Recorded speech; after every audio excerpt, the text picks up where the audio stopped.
महाराष्ट्र विधानसभा चुनाव होने में महज कुछ दिन शेष हैं, लेकिन उससे पहले ही गठबंधनों में दरार पड़ती नजर आ रही है। भले ही महाराष्ट्र के दोनों प्रमुख दल महायुक्ति और महाविकास आघाड़ी गठबंधन में पड़ती दरार को दोस्ताना मुकाबला नाम दे रहे हों, लेकिन मंजर कुछ और ही है। नमस्कार दोस्तों, मेरा नाम है पार्थ और आप देख रहे हैं सूर्य समाचार का डिजिटल प्लेटफॉर्म। हर गठबंधन के कुछ उसूल होते हैं और उनका एक धर्म होता है।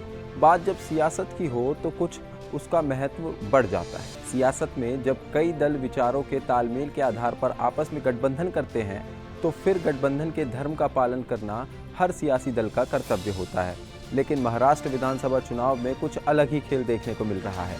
गठबंधन में शामिल दल एक दूसरे के खिलाफ उम्मीदवार उतार रहे हैं और इसे दोस्ताना मुकाबले का नाम दे रहे हैं।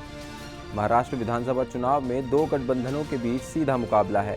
एक तरफ बीजेपी शिंदे की शिवसेना की अगुवाई वाली महायुक्ति है, तो दूसरी ओर कांग्रेस और उद्धव की शिवसेना वाली महाविकास आघाड़ी है। महायुक्ति में बीजेपी, एकनाथ शिंदे शिवसेना और अजीत पवार एनसीपी जैसी प्रमुख पार्टियां हैं, तो महाविकास आघाड़ी में कांग्रेस और शिवसेना, यूपीटी और शरद पवार की एनसीपी जैसे सियासी दल शामिल हैं। इस विधानसभा चुनाव में महायुक्ति के अंदर शामिल दल भी कुछ सीटों पर दोस्ताना संघर्ष के नाम पर चुनावी मैदान में एक दूसरे के आमने सामने हैं। वहीं महाविकास आघाड़ी में भी यह दृश्य देखने को मिल रहा है। महाविकास आघाड़ी में शामिल सियासी दल 6 सीटों पर दोस्ताना मुकाबला कर रहे हैं। महायुक्ति के 5 सीटों पर दोस्ताना मुकाबला है। महाराष्ट्र विधानसभा चुनाव के लिए नामांकन दाखिल करने की तारीख खत्म हो चुकी है, लेकिन महायुक्ति और महाविकास आघाड़ी दोनों ही दलों में बगावत के सुर साफ नजर आ रहे हैं। इसलिए दोनों ही गठबंधन के लिए आने वाले दिन चुनौतियों से भरे रहेंगे। दोनों ही गठबंधनों के नेताओं को बागियों को मनाने के लिए मशक्कत करनी पड़ रही है। लेकिन सबसे दिलचस्प बात तो ये है कि गठबंधन के अंदर ही दोस्ताना मुकाबले हो रहे हैं। मानखुर्द, शिवाजीनगर, मोशी, सिंदखेड़, राजा, अष्टी, देवाली विधानसभा सीट पर महायुक्त गठबंधन के उम्मीदवार ही आमने सामने हैं। कहीं बागी उम्मीदवारों के चुनावी मैदान में उतरने से दोनों ही गठबंधन की चुनौती बढ़ गई है। महायुक्ति की बात करें तो शिवाजी मानखुर्द विधानसभा सीट से सुरेश पाटिल शिवसेना उम्मीदवार के तौर पर चुनावी मैदान में हैं, तो वहीं नवाब मलिक को अजीत पवार की एनसीपी ने टिकट दिया है।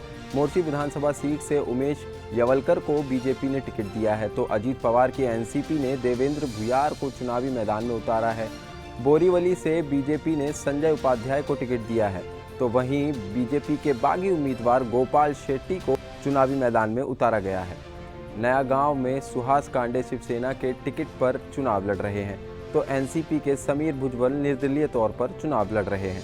महाराष्ट्र की राजनीति के गठबंधन के दोनों ध्रुवों के अंदर दोस्ताना मुकाबले कुछ अलग संकेत दे रहे हैं। ये हालात कहीं न कहीं इस बात का संकेत हैं कि अंदरूनी कलह से निपटने के लिए गठबंधन के अंदर इस तरह के दोस्ताना मुकाबले की भूमिका तैयार की गई है।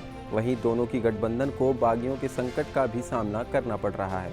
इससे साफ है कि आने वाले दिनों में दोनों ही गठबंधन की राह काफ़ी चुनौतीपूर्ण हो सकती है। ऐसी ही तमाम खबरों के लिए बने रहिए सूर्य समाचार के साथ।